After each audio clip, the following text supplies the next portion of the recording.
When we think of prehistoric monsters, our minds instinctively drift to the sharp teeth of a T-Rex or the ground-shaking footsteps of a Brachiosaurus. We have been conditioned by Hollywood to believe that the Age of Dinosaurs was the most dangerous, terrifying period in Earth's history.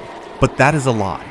If you stepped into a time machine and traveled back 290 million years, you wouldn't find the lush, tropical jungles of the Jurassic. You would arrive in a world that looked less like Earth and more like a biological furnace. This was a time when the continents had smashed together to form a single, colossal prison, Pangea. But this supercontinent wasn't a paradise. It was a trap. The sheer size of this landmass created a weather system so broken and extreme that the interior was a scorching, arid wasteland, a global desert where temperatures swung violently and water was a luxury. And yet, in this desolate hellscape, evolution was conducting its darkest experiments. Long before the first dinosaur took its first breath, the Earth was ruled by creatures that defy explanation. These weren't just lizards. They were the nightmarish, forgotten ancestors of mammals, beasts that combined the cold, scaly armor of a reptile with the predatory efficiency of a wolf. We are talking about amphibians, the size of buses that ruled the rivers, living tanks that were nearly indestructible,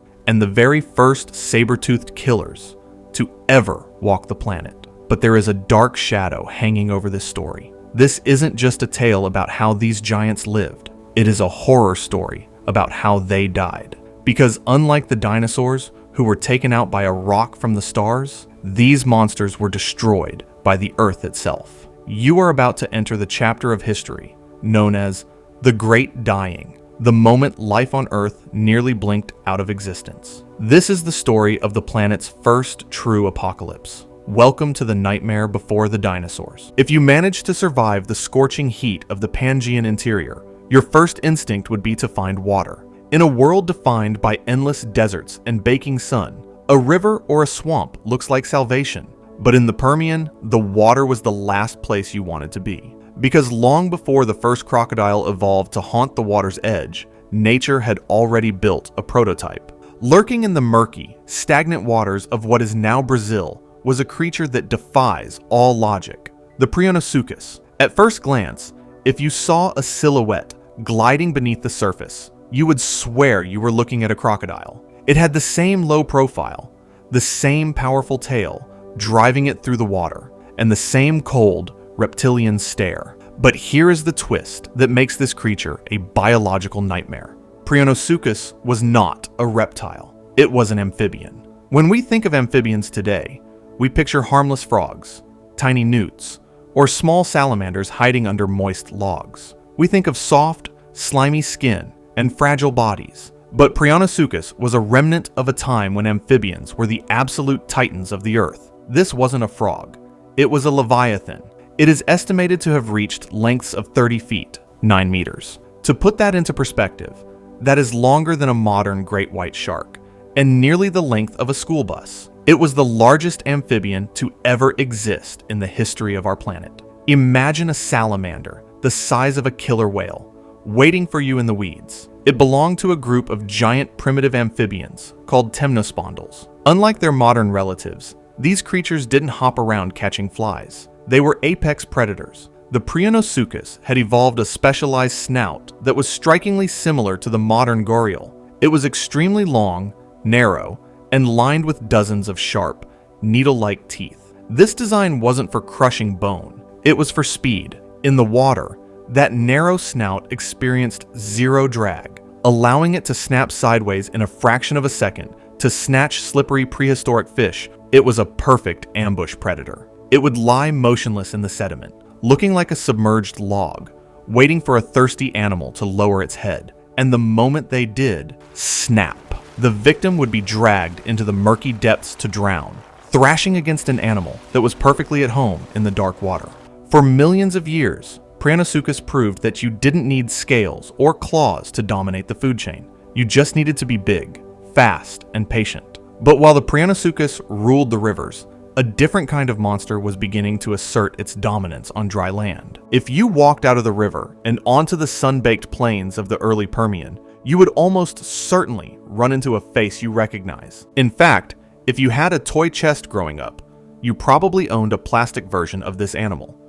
It is almost always sold in the same bag as the T-Rex and Triceratops. It is the creature with the giant fan-like sail on its back. We know it as the Dimetrodon, but here's the problem. Everything you think you know about this animal is a lie. Most people look at the scaly skin and the sprawling walk and assume it was just another dinosaur. Dimetrodon was not a dinosaur. In fact, it wasn't even close. It lived and went extinct 40 million years before the very first dinosaur even appeared on Earth. It was a synapsid, a member of a group often called mammal-like reptiles. If you trace your own family tree back far enough, past the apes, past the rodents, you eventually arrive here. This monster isn't a lizard. It is your distant grandfather. And it was the undisputed king of the early Permian for one very specific reason: that massive sail. For decades, scientists argued about what the sail was for. Was it for camouflage? Sexual display? But the leading theory today suggests it was actually a biological solar panel. In the Permian, the mornings were likely cold, and being cold-blooded meant being slow and sluggish until the sun warmed you up. Dimetrodon had a cheat code. By angling its massive sail toward the morning sun, it could flush blood through the thin skin and heat up its body temperature rapidly. While other predators and prey were still frozen in a cold-blooded stupor, waiting for the air to warm them, Dimetrodon was already fully active, energized, and ready to hunt. It was the only engine running in a parking lot full of frozen cars. And when it caught you, you discovered the second reason it was such a nightmare, a feature that gave the animal its name. Dimetrodon means 2 measures of teeth. Before this creature, most reptiles had simple, peg-like teeth that were all the same. Good for grabbing, but bad for cutting. Dimetrodon changed the game. It evolved different types of teeth in the same mouth. Long, dagger-like canines for piercing deep into flesh, and smaller, sharp teeth for shearing meat. This was the first step toward the complex teeth that mammals, and you, have today. With its solar-powered engine and its butcher knife mouth, Dimetrodon was the apex predator of its time. But as the Permian dragged on, the world began to change. The climate became drier, the deserts expanded, and the prey got tougher. To survive the next chapter, you didn't just need to be a hunter, you needed to be a tank. In the brutal history of life on Earth, there is a simple rule: survival is an arms race. When predators evolve sharper teeth and faster legs, the prey must respond. In the late Permian, running wasn't always an option.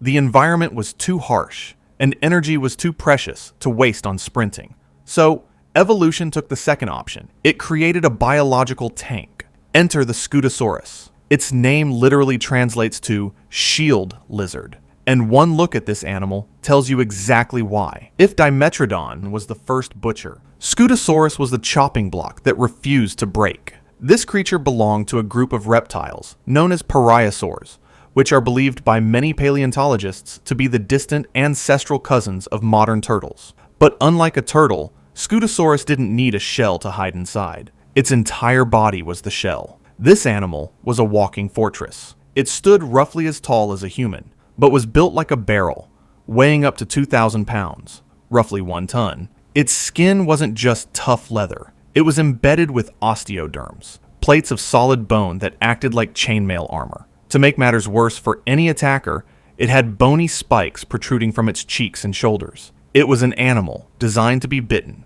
and simply not care. Imagine a rhinoceros, but strip away the fur, cover it in armored plating, and give it the temper of a hippopotamus. That is what was roaming the deserts of Pangea in massive, thundering herds. Because of the arid, unforgiving climate, Scutosaurus had to travel constantly to find food. Its legs were positioned underneath its body, a major evolutionary upgrade from the sprawling legs of earlier reptiles, allowing it to support its immense weight over long distances. When a herd of Scutosaurus moved, the ground shook. They were the unstoppable force of the Permian plains. As the Permian period entered its final, most terrifying phase, the arms race escalated one last time. The defenses of Scutosaurus were formidable, but they were about to be tested by a predator that was specifically engineered to crack them open. The era of the mammal-like reptiles was about to produce its masterpiece. A killer so advanced, so large, and so terrifyingly armed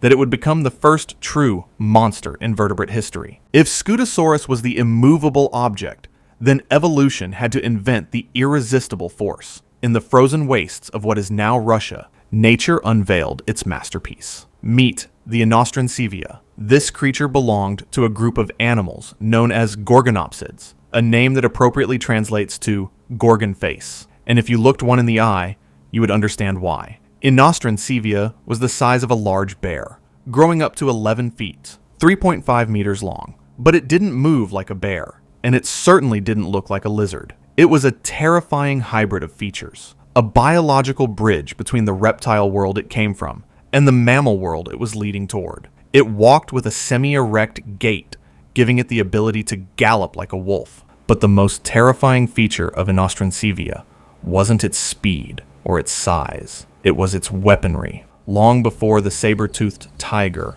ever stalked the grasslands of South America, Inostrancevia had already patented the design. It possessed massive, saber-like canine teeth, measuring nearly 6 inches, 15 centimeters, in length. These weren't just teeth. They were serrated daggers designed for one specific purpose: to puncture the armor of Scutosaurus. To use these weapons effectively, Inostrancevia had a jaw that was a marvel of biological engineering. It could open its mouth a staggering 90 degrees, wide enough to fit around the thick necks of the largest herbivores. Once it clamped down, it didn't let go. It used powerful neck muscles to drive those sabers deep into the prey, severing arteries and crushing windpipes, bleeding out the living fortress in minutes. For the first time in history, the world had a true saber-tooth. Inostrancevia was the apex of the apex. It was the T-Rex of its time, a creature that had no natural enemies. It stood at the very top of the food chain,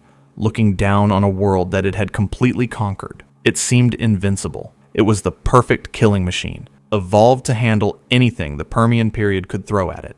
But it wasn't prepared for what was coming next. Inostrancevia and the Scutosaurus were locked in a battle for survival, oblivious to the fact that the ground beneath their feet was about to betray them both. The great dying wasn't just coming, it was already starting, and no amount of armor and no size of saber-tooth could save you from an enemy that you couldn't fight. The reign of the monsters was about to end in fire. 252 million years ago, the game didn't just change, it ended. It didn't start with a meteor streaking across the sky. There was no warning from the heavens. The killer was buried deep beneath their feet. In what is now Siberia, the Earth's crust was ripped open. This wasn't a normal volcanic eruption. It was a flood basalt event. Imagine a volcano that doesn't stop erupting for a week, or a month, or a year. Imagine it erupting for 1 million years. The Siberian traps unleashed a torrent of lava that covered an area the size of the United States. But the lava wasn't the main problem. The real killer was the gas. Trillions of tons of carbon dioxide and methane were pumped into the atmosphere, wrapping the planet in a suffocating blanket. The global temperature didn't just rise, it skyrocketed. The interior of Pangea, already hot, became a biological furnace. The oceans, which had teemed with life for eons, turned into acid baths. The water grew so hot and so devoid of oxygen that it became stagnant. Specialized bacteria began to thrive in the rot, releasing hydrogen sulfide gas, a lethal poison that smells like rotten eggs. The seas actually changed color. They turned a sickly, vibrant purple. If you stood on the shore of the Permian Ocean, you would look out at a pink, toxic sea bubbling with poison gas, while green acid rain fell from the sky, dissolving the plants on land. This was the Great Dying. It was the single most catastrophic event in the history of life on Earth. It makes the asteroid that killed the dinosaurs look like a bad weekend. The magnificent Scutosaurus herds? Gone. They starved as the plants withered away in the acid rain. The terrifying Inostrancevia? Extinct. The apex predators found themselves in a world with nothing to eat, suffocating in air that was slowly becoming unbreathable. The great Prionosuchus in the rivers boiled alive in waters that had turned to poison. The devastation is hard to comprehend with human numbers. Scientists estimate that 90% to 96% of all species on the planet were wiped out. Entire lineages that had ruled the Earth for millions of years were erased in a geological blink of an eye. The complex, vibrant world of the Permian was reduced to a silent, rotting graveyard. The planet was effectively dead, a quiet rock floating in space, shrouded in toxic clouds. But it wasn't completely dead. Amidst the corpses of giants and the ashes of the world, something small was moving in the shadows. Something that had managed to survive the apocalypse. And now that the monsters were gone, this tiny survivor was about to inherit the Earth. The giants had fallen, but the age of the Archosaurs, the ruling lizards, was just beginning. When the smoke finally cleared and the volcanoes of Siberia fell silent, the world was a very different place. For millions of years, the Archosaurs had been the underdogs, small, fast, and terrified of the giant synapsid monsters. But with the giants gone, the throne was empty. The Archosaurs seized the opportunity. In the vacuum left by the Great Dying, they exploded in diversity and size. They grew faster, stronger, and more terrifying than anything that had come before. They would evolve into the crocodiles. They would evolve into the flying pterosaurs. And eventually, they would evolve into the most famous dynasty in Earth's history, the dinosaurs. The Great Dying was a tragedy, yes. It was a biological reset button, but it was also a beginning. If the volcanoes hadn't erupted, if the Inostrancevia and the Scutosaurus hadn't died, the dinosaurs likely never would have risen. And if the dinosaurs hadn't risen, they wouldn't have eventually fallen to make way for the mammals. And ultimately, for us. We exist only because they died. We are walking on the ashes of giants. So the next time you look at a fossil in a museum, don't just see a monster.